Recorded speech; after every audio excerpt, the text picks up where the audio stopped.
What's up, YouTube? This is the aftermath of the winter storm that came through Texas last night.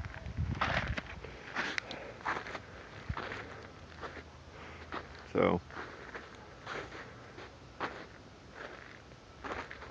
it's kind of fun out here, but a little slippery.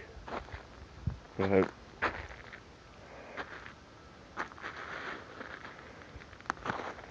it's not even melting. It's like 30, 29, 30 below, or not 29, 30 below, but it's like 29, 30 degrees outside.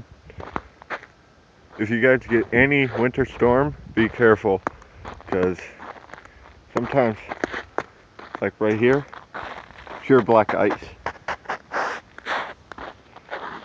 Black ice you have to watch out for. But yeah. So, if anybody goes out in the winter time or whenever and it's icy, be careful. Okay? Just be careful.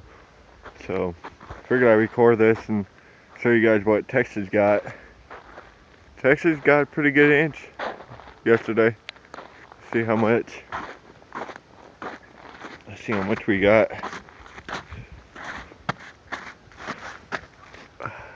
That's how much we got. Over 3 inches. Or over 2.5 inches. But just be careful whenever somebody goes out or something. Yep, this is pretty cool. I like it. We're supposed to be getting more tonight and early tomorrow. So, but yeah. So everyone, catch you later. Adios.